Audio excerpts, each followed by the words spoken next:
Neza abantu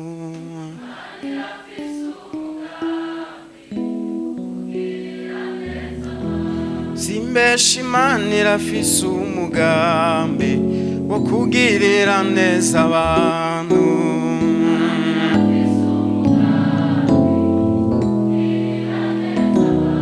kuva kera Imana yamanye umugambi wo kugirira neza abantu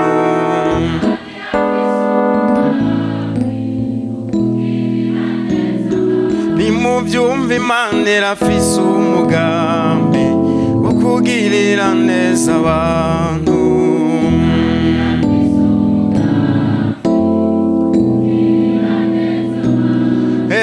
Imana irafise Imana irafise simbesha Imana irafise kuva kera Imana irafise kugeza n'ubu Imana irafise muri Nagarebu Imana irafise kugeza n'ubu Imana irafise ntusamare Imana irafise Imana irafise umugambi kugirira neza abantu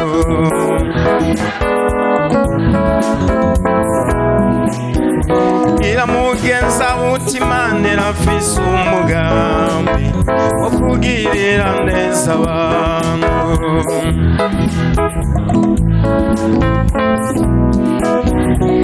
mubarira uti Imana irafise umugambi wo kugirira neza abantu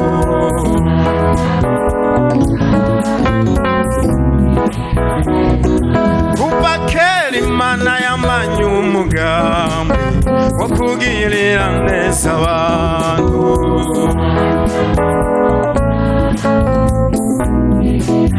iramugenza uti Imana irafise mubwira Imana irafise mubarira uti Imana irafise kugeza n'ubu Imana irafise simbabesha Imana irafise subinyoma Imana irafise n'uyu mwanya Imana irafise simbabesha Imana irafise nimuvyumva Imana irafise mu mutima Imana irafise imigabo yayo Imana irafise simbabesha Imana irafise nibyukuri Imana irafise ego Imana irafise umugambi wo kugirira neza wo kugirira neza abantu Yesu Kristo nashimwe Yesu nashimwe ubundi umuntu avuga ibintu azi neza atari fraude azuza arabivuga kandi ubivugane n'inkomezi zawe zose none se Imana ntifise umugambi wo kutugirira neza none ibitanguye no munsi n'umuhanga mu gukora kandi irabimenyereye kandi kugira tumenye uko tumeze n'umugambi Imana yateguye kera ubusanzwe nko mu gihe ca Nowa kugira isigaze bajya abantu 8 yaratubona muri Nagarebu no munsi mvuze gute none se ndabahenze nimba ndabahenze muragenda muyibaze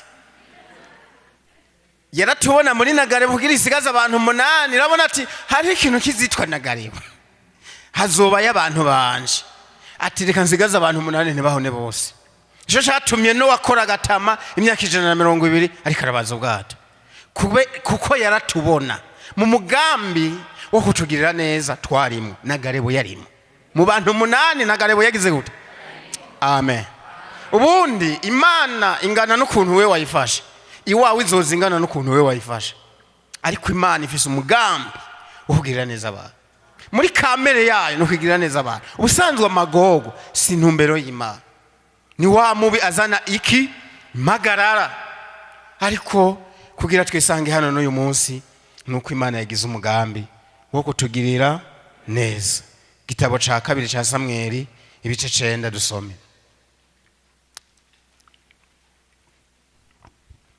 mutebuke dusome mu izina ry'umwami wacu Yesu Kristo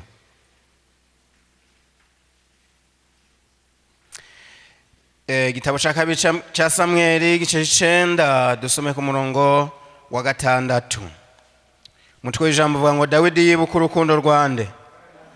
6. Nuko Mefibosheti mwene Yonatani umwuzukuru wa Sawuli arenguka imbere ya Dawidi akubita inkoro hasi aramunamira, maze Dawidi aravuga ati Mefibosheti, aritaba ati sabwe.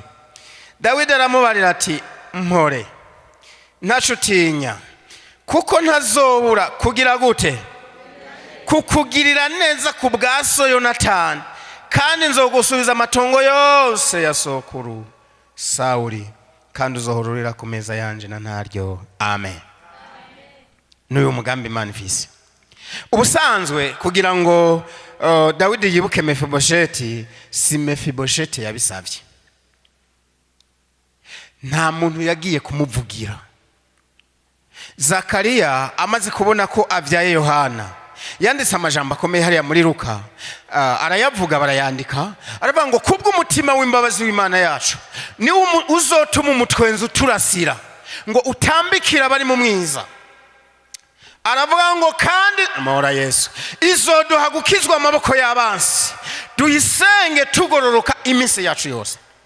Imana ishimwe. Imana irafise umugambi wo kugirira neza abantu. Ntukihebure. Ivyo n'ibintu imenyereye cyane. Bwira mugenzi wawe uti irabimenyereye. N'akantu imenyereye. Mora Yesu shimwa. Imana irabimenyereye. Ibintu byo kugirira neza abantu. Ntivuga ngo mfise burankwiye. Ivyo ni ivy'iwawe. Ifunguye igipfunsi amahanga yose aca. Iyivuze biraba. Iyumvire fenomene y'ukuntu Imana yarondeye ibarabara umunsi umwe mu kiyaga. Ijoro rimwe harahabonetse ibarabara. Ubundi ahantu hakamya amazi hasigarike ivyondo, ari mu kiyaga ho hosigara n'imanga nini, ko nivyo vyondo kugira ubishikire canke umucanga n'ikindi kintu. Hakaboneka ibarabara, nta tracteur yahaciye, nta dinapake yahaciye, nta nevreze yahaciye, nta compacteur yahaciye, ibarabara bakahaca nk'ahumutse. Imana ishimwe. Ntimuyigirire inziko, mungirire nko kwa data vrema. N'akantu imenyereye ko kugirira neza abantu. Mora Yesu. Nubiri ku kivi, ntusubire kuyidogera. We niyo uryamye yoyo boresika. Yesu nashimwe. Mubwira ati Imana irafise umugambi wo kugirira neza abantu.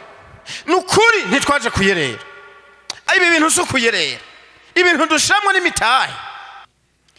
Naho wowe utondi wanje ukari habisi, no tumamvuga nti urari habisi je ndumu. Imana isanganwe umugambi. Umva, ntijya ntinywa, nifise ikibazo c'ivyijya n'ivyinywa, abantu babitwima kuko nabo babikeneye, si byose. None itwima injyango abari yijya umuceri. Ifise umviriza, ubusanzwe ikintu cyose yakiremye iri kitegura kugirira neza umuntu. Nta kintu gishasha izorema. Ikintu cyose gihari yagishizeho imbere yo kwishiraho umuntu. Mwumvise umugambi wayo, si cigangeso kandi ni data. Bwira mugenzi wawe uti si databuja. Ubundi yaba databuja twari kwisanga yatwirukanye kuko araho tusanga twakoze twayikoreye kutariko. Imana ishimwe. Numva ibi bintu mu biha. Imana Yesu. Imana ifise umugambi wo kugirira neza abantu. Iherutse kubwira uwitwa Kuro muri Yesaya 45, imubwira amajambo akomeye, kandi yamubwira atarabaho, hari hasigaye imyaka myinshi. Kindi gihe byaba ngo mwanzo babari igitigiri shari gisigaye mbere yuko Kuro avuka, imuvuga kataravuka.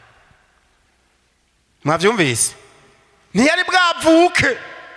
Ko mu gihe cy'ubwami bwa Estashi, Kuro ntiyari bwabeho, nubwo bwami ntibwari bwazi. Mugabe Imana imuvuga ngo Kuro, dusomeme Yesaya 45, Imana ihamagara Kuro. Ibi nivyo je uhoraho mbwira uwo narobanuje amavuta, niwe Kuro uwo mfashe ukuboko kw'iburyo, kugira ngo nsiribanga amahanga imbere yiwe, kandi nzokenyurura inkindi z'abami kugira ngo ndamwugururire inzugi imbere yiwe, kandi amarembo ntazokugarirwa. Nzoja imbere yawe, kandi ahari uduhogoro nzohasena. Nzomenagura inzugi z'imiringa, nzovunagura ibihindizo by'ivyuma, kandi nzoguha itunga rihishijwe mu mwiza n'ubutunzi bunyegejwe mu mpisho, kugira ngo umenye ko ari jewe Uhoraho nguhamagaye mu izina, jewe nyene Imana ya Bisirayeli. Ishimwe Imana imuvuga ko ataravuka, kandi Kuro bari bagiye kumwica ariko ntiyapfa. Sekuru wiwe umwami yama yibaza ngo umwana baramwishe, kumbe ikindi gihaza gusanga n'umusirikare. Yesu nashimwe. Imana ifise umugambi wo kugira gute? Wo kugirira neza abantu. Dawidi acaribuka urukundo rwa Yonatani, arabaririkiza abazazi bati mbega ntagasigarira, ndamugirire neza kubw'Imana. Si Dawidi, Imana yasunitse Dawidi. Tumviriza, ibuka amasezerano mwahanye na Yonatani, ntibigarukire hano. Rondeza umuntu yasigaye mu ba Yonatani, acatuma ko Ziba yari umunyarugo kwa Sawuli, amaze ati none mbarira ndakubaza. Yumva umutima uriko uramusunika kugira iki? Kugira neza. Aravuga ati ntagasigarira mu kwa Yonatani, kasigaye ndamugirire neza kubw'Imana. Muze musome neza, ndamugirire neza kubw'Imana. Byavuga ngo Imana yantegetse kugira neza, ngire neza. Mora Yesu, Mana yanje shima. Imana ifise umugambi wagutse. Yesu ashimwe. Abango hari karacariho kitwa Mefibosheti, kandi karamugaye ibirenge. Abati none kare ashaka abantu bavuga seve nabi vrema. None iyo ivyo vy'ibirenge yari yabimubajije uye kugira ngo agahebereyo ibintu muze muka kuvuga seve mbi y'umuntu. Wowe vuga ivy'inkomezi vy'intege bazovyibonera. N'ubu hariho umuntu nk'ubu bavuze ati naka twashaka tumuha akazi, ati muri World Vision wavuga ngo gusa no kurangira ngujana.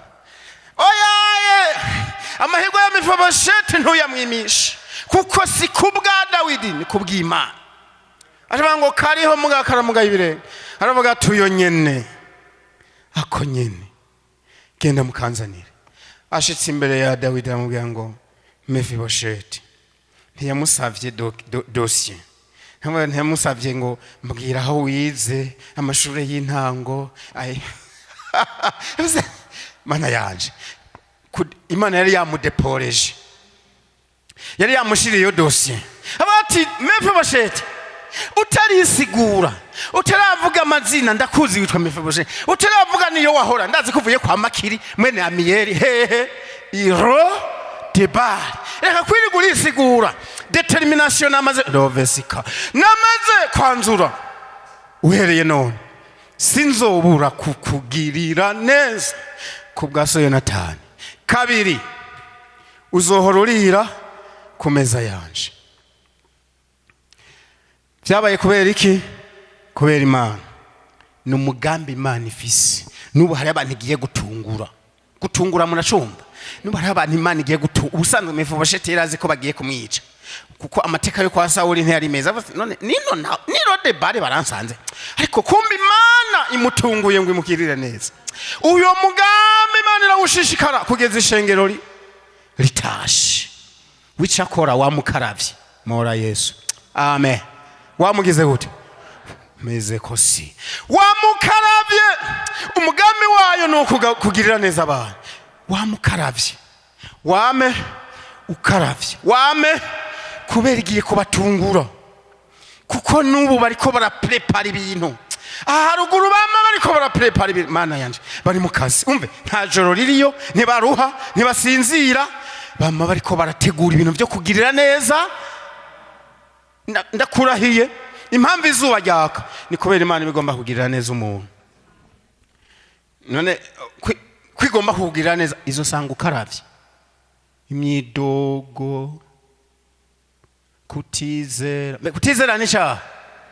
Nubu ndumva ukwizera kw'abantu ni guke kuri munsi hariya muri batterie faible. Ingo none zukarabe nejo kuwa mbere nashobora kumva telefoni gutungura. Imana iri ku murimo kandi jewe ibintu mvuze ndumva atari fraude beze fosile. Imana igiye kubatumeza kotaya. Imana hari abantu igiye gutungura ngo dusenge. We gusukarabe no mu isi bisanzwe umuvyeyi agomba kugaburira umwana amusaba kugira gute? Karaba ngire gute? Karaba ndakugaburira. Ibi nta n'ibintu byo kuyinginga.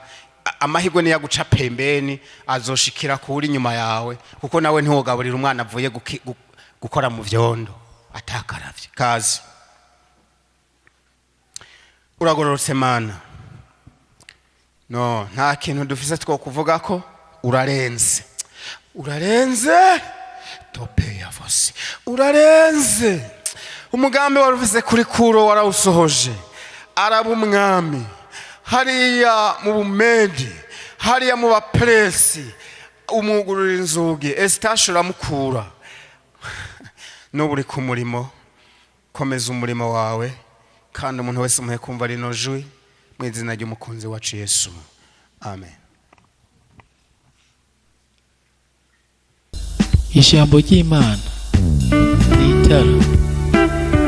Ijambo ry'Imana ni umuco umurikira ibirenge byanje mu nzira y'agakiza.